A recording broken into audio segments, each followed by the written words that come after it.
Cresci num subúrbio de Portland onde os gramados eram sempre bem aparados e os pais avaliavam o valor dos filhos pelo nome que iriam perpetuar. Meu pai, Júlio Reis, era a definição perfeita desse padrão. Um gerente de banco de poucas palavras, mas de expectativas claras, obediência. Minha mãe, Evelyn, cuidava da casa e amenizava a aspereza dele com sorrisos discretos. Ela nunca discutia, nunca questionava, e vivia como se sua única razão de ser fosse manter a ordem do lar. Meus 2 irmãos mais velhos pareciam brilhar sob o olhar dele. Jack, já adolescente quando eu era pequena, era aplaudido por suas notas e por sua liderança. Noah, mais próximo de minha idade, colecionava troféus e elogios constantes por seu desempenho no futebol. As conquistas deles eram comemoradas na mesa de jantar com risadas e exaltação. As minhas, boletins com notas perfeitas, fitas de feiras de ciências, eram reconhecidas com um aceno de cabeça antes que a conversa voltasse para os meninos. Eu tentei me igualar a eles. Estudei mais, corri mais rápido, até pedi caminhões de brinquedo em vez de bonecas, na esperança de que meu pai me notasse. Mas a aprovação nunca veio. A solução da minha mãe foi me ensinar a cozinhar, a dobrar a roupa de um jeito impecável, a manter a casa em ordem. Essas são habilidades que a tornarão valiosa um dia, ela me dizia. Valiosa para outra pessoa, ela queria dizer. Quando minha mãe engravidou de novo, meu pai afirmou com certeza que o bebê seria um menino. Ele pintou o quarto de azul antes mesmo que a gravidez estivesse visível. E quando Owen nasceu, ele o considerou uma prova do destino. Ele posou para fotos, distribuiu charutos e o chamou de o futuro da família. Eu tinha 10 anos, idade suficiente para entender que havia me tornado desnecessária. Na manhã em que me contaram, o céu sobre Portland estava cinzento e úmido, o tipo de clima que normalmente pedia chocolate quente e cobertores. Em vez disso, meu pai pigarreou no café da manhã e anunciou que eu em breve estaria vivendo com uma família melhor. Ele falava como se estivesse finalizando uma transferência no banco, não descartando sua própria filha. Minha mãe estava ao lado dele, com os olhos baixos sobre o prato, os dedos retorcendo a barra de seu avental. A princípio, pensei que fosse uma punição, que talvez se eu pedisse desculpas por não ser o suficiente, por ser barulhenta demais, quieta demais, menina demais, eles mudariam de ideia. Mas a calma deles não deixava espaço para negociação. Meu pai me deu até a tarde para arrumar minhas coisas. Uma mala só, ele disse. Apenas o essencial. Caminhei para meu quarto atordoada, olhando para as paredes rosa pálido que nunca me pareceram de fato minhas. Abri o armário e encarei as fileiras de vestidos, os suéteres de escola, as roupas de segunda mão das minhas primas. O que era essencial? Dobrei 2 trocas de roupa, coloquei os livros de bolso que eu tinha lido até as lombadas racharem e enfiei meu velho coelho de pelúcia num canto. No topo, coloquei uma foto emoldurada do Natal, a última antes de Owen nascer. Nela, parecíamos quase uma família, e eu queria uma prova de que, um dia, eu pertenci. Naquela tarde, eles me levaram para o centro da cidade e estacionaram em frente a um prédio baixo de tijolos com uma placa desbotada, Serviços Familiares. A mulher que nos recebeu tinha uma prancheta e um sorriso cansado. Meu pai preencheu os formulários rapidamente, entregou a mala e apertou a mão dela como se estivesse fechando um negócio. Minha mãe me deu um único abraço, de leve, sussurrando que eu entenderia quando fosse mais velha. Depois, eles foram embora sem olhar para trás. Naquela noite, no lar de acolhimento, deitei em uma cama estreita com cheiro de água sanitária, segurando a foto contra meu peito. Fiz uma promessa a mim mesma no silêncio. Eu nunca mais imploraria para que alguém me amasse, e nunca esqueceria o dia em que aprendi qual era o meu valor. O lar de acolhimento foi apenas o começo. Em poucas semanas, fui para minha primeira família adotiva, uma casa lotada no lado leste de Portland, onde 6 outras crianças já dividiam um espaço pequeno demais. Os mais velhos maltratavam os mais novos, e os pais adotivos agiam mais como carcereiros do que como cuidadores. As refeições eram rápidas e barulhentas. As camas, amontoadas em quartos com papel de parede descascando. Aprendi a manter a cabeça baixa, a ficar quieta e a me fundir com o fundo, onde ninguém me notaria para me causar problemas. Quando aquela colocação desmoronou, fui enviada a um casal de 40 e poucos anos que não tinha filhos. A princípio, eles falavam suavemente, me chamavam de querida e me compravam sapatos novos. Por algumas semanas, pensei que era assim que uma família deveria se sentir. Jantares aconchegantes, perguntas sobre a escola, uma leveza no ar. Mas no segundo mês, a paciência deles se esgotou. Eles queriam uma criança mais nova, alguém maleável o suficiente para se transformar no bebê que eles nunca tiveram. Aos 10 anos, eu já era independente demais, ferida demais. E numa manhã, fui novamente empacotada como um pacote indesejado e enviada de volta à agência. A parada seguinte foi em uma casa suburbana impecável, com gramados bem cuidados e armários trancados. Os pais eram pontuais com regras e mesadas, mas seus olhos se demoravam mais nos cheques de subsídio do que nas crianças que acolhiam. Eu era um item de despesa em seu orçamento mensal, mais uma boca que lhes rendia dinheiro. Os sorrisos deles nunca alcançavam os olhos, e eu parei de esperar que alcançassem. Naqueles anos, minha estratégia de sobrevivência se tornou a de me apagar. Eu me encolhia nos cantos, preenchia cadernos com lições de casa cuidadosas e evitava pedir qualquer coisa além do que era exigido. Os professores me elogiavam por ser estudiosa, mas nenhum deles percebia que meu silêncio não era disciplina. Era defesa. A única pessoa que parecia notar era minha assistente social, Maria Almeida. Ela chegava a cada mês com uma prancheta e olhos aguçados que não deixavam escapar nada.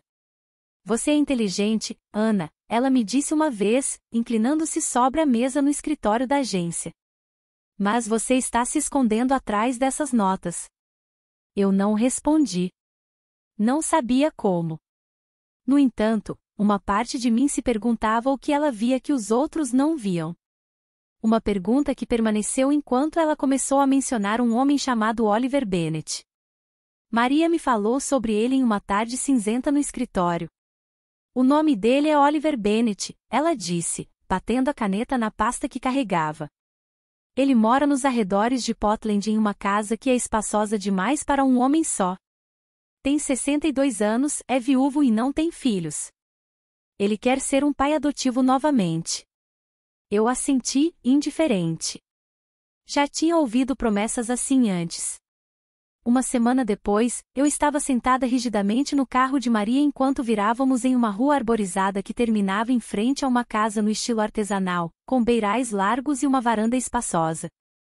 Oliver Bennet já estava esperando, encostado na grade com uma paciência que parecia natural.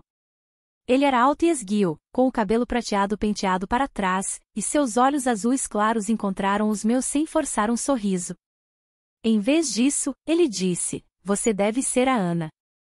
Tenho esperado para conhecê-la." Ele não me pediu para me apresentar. Não recitou as regras da casa. Em vez disso, ele me guiou pelos cômodos, com o piso de madeira polido, as estantes cheias de livros, o cheiro de algo sutilmente herbal vindo da cozinha.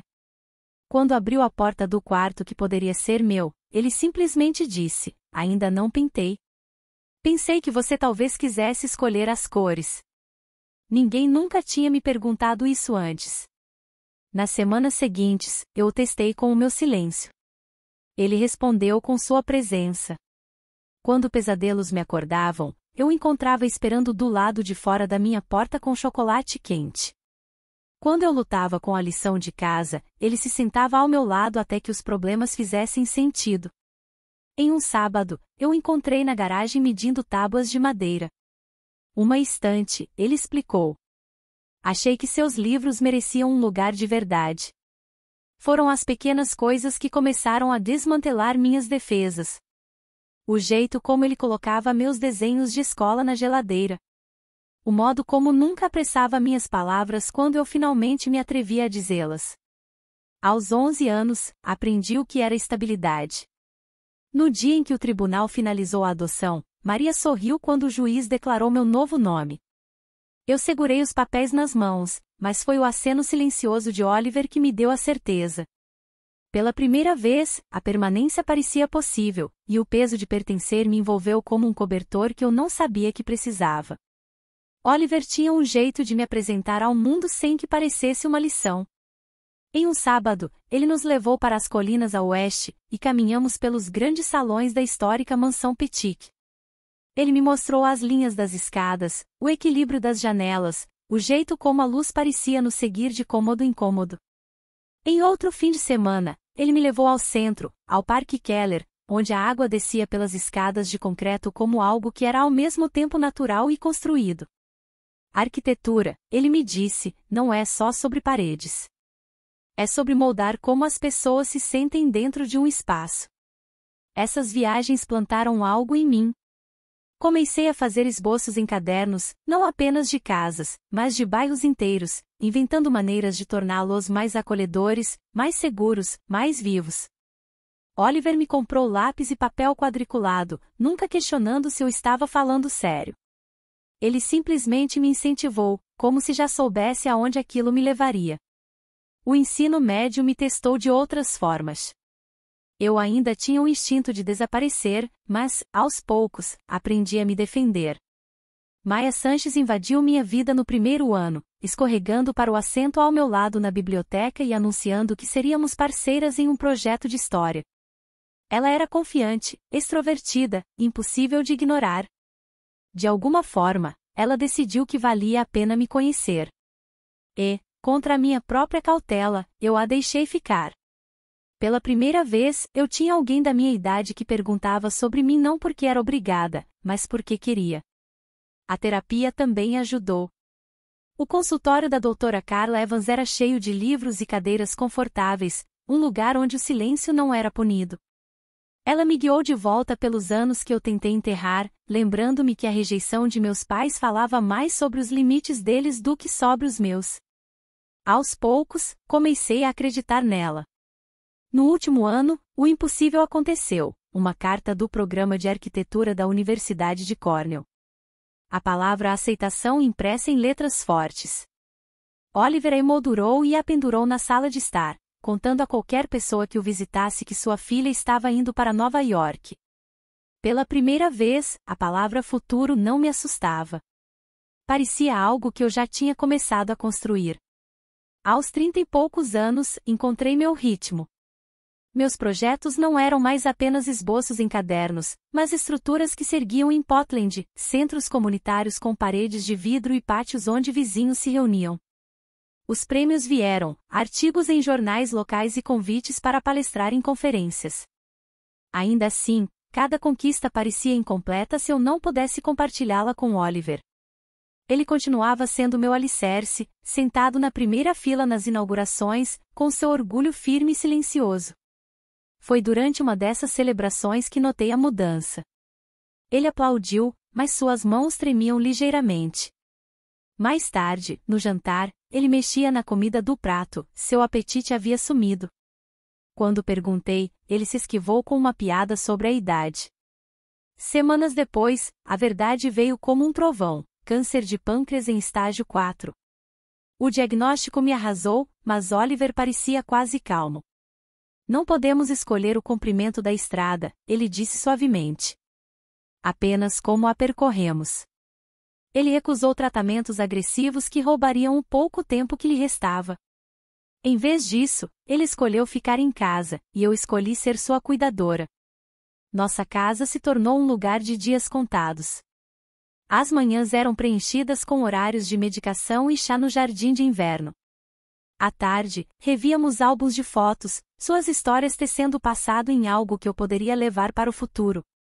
À noite, quando a dor o apertava, eu me sentava ao lado dele e lia em voz alta, minha voz preenchendo o silêncio que uma vez me assustou quando criança, mas que agora parecia uma proteção. Mesmo com o corpo enfraquecendo, sua mente permanecia afiada. Ele perguntava sobre meus projetos, me pedia para continuar construindo, me lembrava que meu trabalho importava. Em uma noite tranquila, quando a chuva batia nas janelas, ele pegou minha mão. Sua voz era quase um sussurro, mas as palavras se gravaram em mim: construa algo que sobreviva a nós dois. Fiquei com ele até o fim, segurando sua mão enquanto sua respiração se acalmava, dizendo a ele que ele tinha me dado mais do que qualquer projeto jamais poderia. Quando o silêncio finalmente chegou, senti como se o mundo tivesse mudado de lugar. Mas sob o luto, havia um pulso firme de resolução, o início de uma promessa que eu teria que cumprir. As semanas após a morte de Oliver se misturaram em uma névoa de condolências e papelada.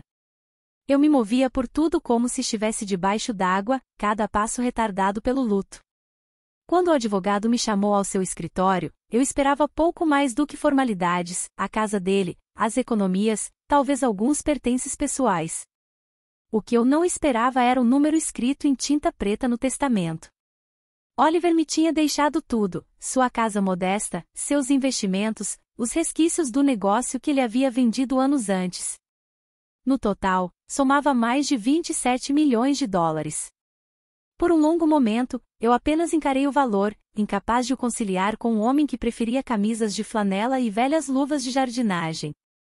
Ele nunca tinha vivido de forma luxuosa. Suas alegrias estavam em livros, jantares tranquilos e na minha companhia. Saber que ele havia guardado todo esse patrimônio o tempo todo me fez perceber o quão pouco eu tinha entendido a escala de seus sacrifícios. Ele tinha economizado, investido e protegido. E agora, ele estava confiando tudo a mim. A notícia se espalhou rápido. Em dias, os jornais locais publicaram a história: a arquiteta herda fortuna Bennett.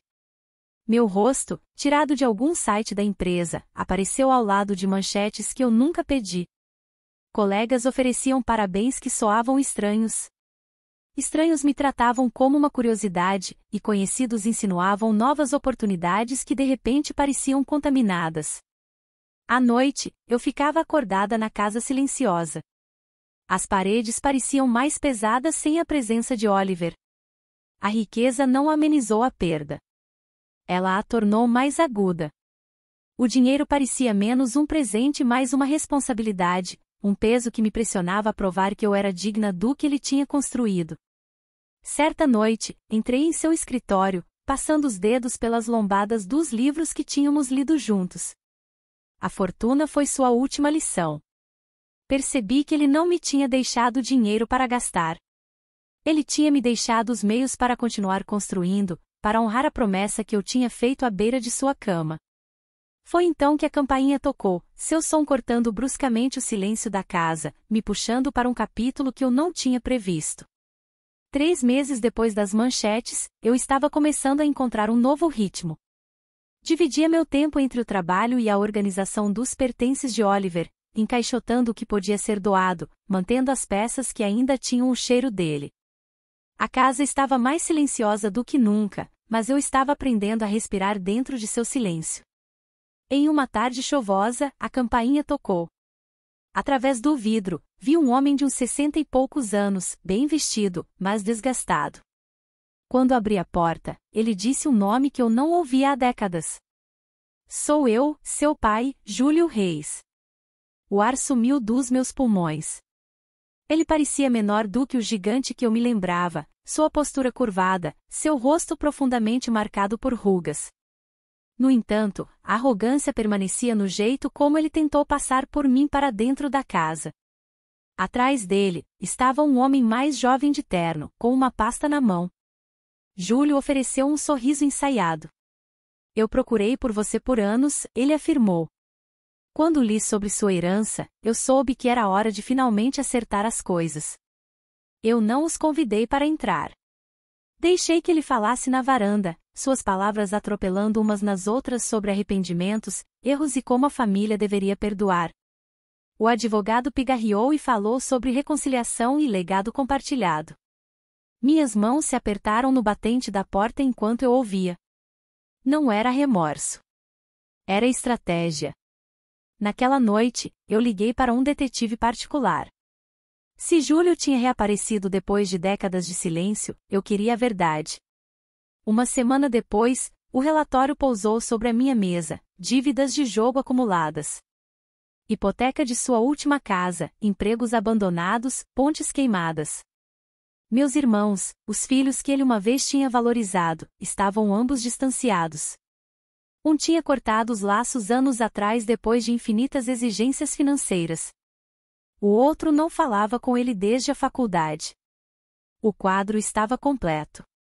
Este não era um homem voltando para reconstruir laços. Era um homem seguindo o cheiro do dinheiro, e pela primeira vez desde a infância, eu não senti necessidade de implorar pela aprovação dele. Quando o advogado dele ligou de novo para pedir uma reunião, eu concordei, não para me reconciliar, mas para confrontar. Nos encontramos em uma sala de conferências polida no escritório do meu advogado no centro. Júlio chegou atrasado, agindo como se o atraso fosse para provar sua importância. O advogado dele se sentou, pondo uma pasta gasta sobre a mesa, e Júlio se recostou na cadeira com ares de quem tinha o controle da situação. Você se deu bem, ele começou, sua voz carregando a mesma aspereza que eu me lembrava da infância. Mas o sangue conta para alguma coisa. Essa fortuna é parte do meu legado, quer você admita ou não. Eu o deixei falar, observando enquanto ele vestia suas exigências com palavras como família e herança. Então, deslizei o relatório do detetive pela mesa. Páginas de dívidas, execuções hipotecárias e esquemas fracassados ficaram expostas entre nós. Você abriu mão de qualquer direito sobre mim no dia em que assinou aqueles papéis, eu disse calmamente.